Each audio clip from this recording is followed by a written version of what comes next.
Gilgal. This is where they first camped when they came across the Jordan.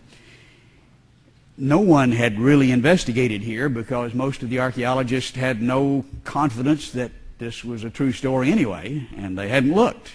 And so he went to look.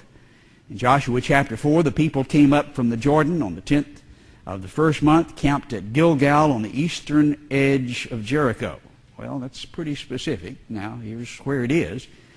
Those 12 stones which had taken from the Jordan, Joshua set up at Gilgal. Well, he found the spot and found more than he anticipated finding. Just was amazed. Here is the diagram that he has from his research. It's in the shape of a shoe. Now, at the heel, you find a configuration that fits precisely the dimensions of the tabernacle, which is what they set up here when they came across. Out on the toe, you find a circular area there that we'll look at again in a moment.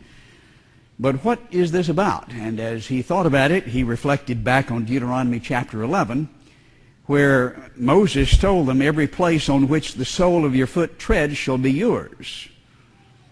Your border will be from the wilderness to Lebanon, from the river to the Euphrates, as far as the western sea. And then Joshua said in chapter 1, every place on which the sole of your foot treads, I have given it to you, just as I've spoken to Moses. The people got there, and they set up this area to make the claim, this is ours. And they set up this double pathway of stones, the pathway in between the two rows of stones, in the shape of a foot. And evidently they marched around, perhaps with the Ark of the Covenant, saying, basically, this is ours. And that heel portion that you can see again is exactly the dimensions of the tabernacle. And that circular area down near the toe has just been, that hasn't been published yet. You won't be able to read this possibly until next year. But in the middle of that circular altar appearing is 12 standing stones. I think that's awesome. I know where those stones came from, I believe. But here is a picture of that double pathway that surrounds and defines this foot, where they were making, I believe, the claim. This country is ours. As you look at this off in the distance, you see Jericho. It's on the eastern edge, just exactly where the Bible indicated it should be. As we go to Jericho, of course, a very famous area and where a great deal of archaeological work has been done, we recall Joshua chapter 6, verse 3, you'll march around the city, all the men of war. You'll do so for 6 days. The priests carry the ram's horns. They blow the ram's horns, the trumpets, the walls fall down on the seventh day so that the people will go up straight ahead. Pretty amazing story. Not exactly a reasonable sounding battle plan. Just march them to death, go around and around, and it falls down. Well, this is not a normal plan. This is a supernatural plan. And a lot of archaeologists have been here. The original archaeologist, Garstang, did work in the early 1900s, was confident this was Joshua's Jericho. But then that was refuted, we're told. There is a cable car that allows you to go up over the tell, which you see here in the circle. This is the mound where the ancient city is found, and quite a bit of excavation can be seen from the air. Not too many people riding the cable car nowadays. This is the Hamas headquarters. They haven't quite got the knack of promoting tourism there, shooting everybody. But after Garstang had done his work, Kathleen Kenyon took over. She's one of the ones who we're told has modernized archaeology in Israel.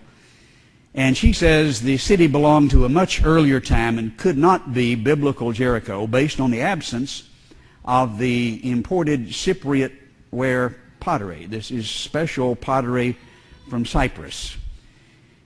That should be there if this is Joshua's time. And there's some fairly reasonable conclusions regarding that. She dug and she didn't find it. And so she concluded it couldn't be Joshua's Jericho. She did acknowledge that things were burnt and the walls had fallen. The lack of pottery proved that it could not be Joshua's Jericho. And then she died, fortunately. We'll have more to say about her later. Bryant Wood began to work there in the late 90s and after the turn of the century, and found exactly what she said would indicate that it was Joshua's Jericho, but she says it wasn't there. He found that it was. This is expensive pottery. She was digging in the poor part of the city. He said, you ought to look in the prosperous part, and he found lots of it. And we, by the way, do have an excellent example of that Cypriot pottery back in the museum, the artifact room, that you can examine. But not only did he find the pottery that she said would indicate Joshua's Jericho, he found a continuous series of Egyptian scarabs with dated inscriptions. I mean, how do you nail it down any better? An unbroken series extended from the 18th century BC, way before the Exodus, up to the time of the conquest where it stops. An unbroken series right up to the time of the conquest, and it's over. There's no way to establish it any better than that. He found a number of things, some of which Kenyon had found, the remains of a fortified tower, storage containers that had indicated were full of grain at the time that it was burned. Normally, you wouldn't find that with a conquered city because grain is a commodity much like our money today. And so the people that conquer it take the grain. But they didn't here. Well, we know they were commanded not to take things from Jericho. And furthermore, in Joshua chapter 3, we're told that when they came across the Jordan, this was at the time of the harvest. And so the storage containers would be full, and they would leave them full, and then the burned city is piled on top of it. Again, confirming what we find. He found the retrievement wall at the base of the tell that had reinforced it. He found the fallen brick outside that retrievement wall that formed basically a ramp going up toward the city. Here are some of those fallen brick where we were just a few months ago. This is the diagram that Bryant Wood made showing the fallen brick making virtually a ramp going up the retaining wall toward the tell, and this is the way they conquered the city.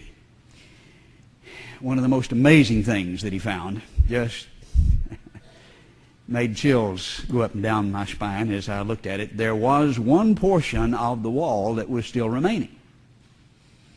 The whole wall didn't fall. There was one. You remember there was a promise that was made to one whose house was on the wall that it would be preserved. And we look at that one portion that is left, and we see the house. I think I know who lived there. Joshua chapter 2, she let them down by a rope through the window, for her house was on the city wall, so that she was living on the wall. And she was promised that her house would be preserved. The only portion that's left. Well, I find that thrilling.